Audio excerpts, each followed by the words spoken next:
অন্য অনেক দেশে দেখবেন আপনি এরকম ঘটনা ঘটে। অনেক সামরিক সরকারও বিদেশে যখন যায় তখন সেই দেশের লোকজন কি তাদের উপর এরকম করে না তো। আমরা এটা দেখছি, আমাদের এটা প্র্যাকটিস হয়ে গেছে। যখন আওয়ামী লীগ গভর্নমেন্ট ক্ষমতায় ছিল, যখন শেখ হাসিনা বিদেশে যাইতেন, তখন তার উপর এরকম যুবদল, ছাত্রদল, বিএনপি এরা কিন্তু এই ধরনের অ্যাটাক করতো, হইচই করতো, চিল্লাপাল্লা করতো। তখন বিপরীত দিকে আওয়ামী লীগও করতো একই সময় কিন্তু।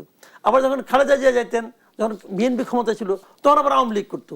এই যে পাল্টাপাল্টি করার কাজগুলো, এই কাজগুলোকে ভাই সমর্থন করার কোনো কারণ নাই। কিন্তু আবার একটা বিপরীত দিকে আরেকটা কথা আছে। আমার কথা হলো কি, আপনারা যা যা বিরোধিতা করবেন, যার যার সমালোচনা করবেন, দেশে করেন, বিদেশে কেন? বিদেশে গেলে এতে কিন্তু দেশের ভাবমূর্তি উজ্জ্বল হয় না। আজকে আপনি যেটা করতেছেন, কালকে যেটা আপনার গভর্নমেন্টের সঙ্গে গতকালকে অন্যরা করছে, তখন আপনাদের কাছে কেমন লাগছে? এটা কোনো ভালো না। বাইরের দেশগুলোর কাছে আমাদের মান সম্মান, ভাবমূর্তি উজ্জ্বল হয় না। কিন্তু এখানে যে ঘটনাটা ঘটছে, একটা ঘটনা, সেটা হলো আপনি তো আওয়ামী লীগকে দেশে কিছু বলতে দিচ্ছেন না। আওয়ামী লীগের কিছু বলার থাকতে পারে ভাই, আওয়ামী লীগ তো একটা পলিটিক্যাল পার্টি। অনেকে আছে বলে যে আওয়ামী লীগ কোনো পলিটিক্যাল পার্টি না। তো পলিটিক্যাল পার্টিরা তো এগুলি কারা? এরা মানুষ না? এরা তো মানুষ ভাই, এদের তো কথা বলার অধিকার আছে। আপনি বাংলাদেশে তাই কোনো কথা বলতে দিচ্ছেন?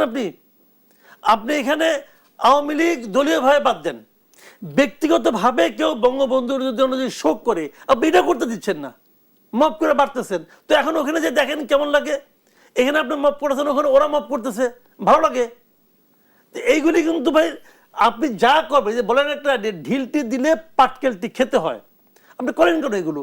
আপনি একটা দলকে, এই কোটি কোটি মানুষকে আপনি বলে দেবেন তুমি কোনো কথা বলতে পারবে না, এটা হবে? এটা হবে না রে ভাই। এটা আগামী দিনে আরো বাড়বে, দেখেন আপনি, এটা আগামী দিনে আরো বাড়বে। ডক্টর ইউনূসের সঙ্গে মধ্যে একই ঘটনা ঘটবে, ভাল লাগবে তখন? আপনি এই দেশে তাদের কোনো কিছু বলতে দিচ্ছেন না কেন? তারা কথা বলতে দেবেন না আপনি? এটা হয় না, এর নাম গণতন্ত্র না। যে যাই বলে বলতে পারে ভাই।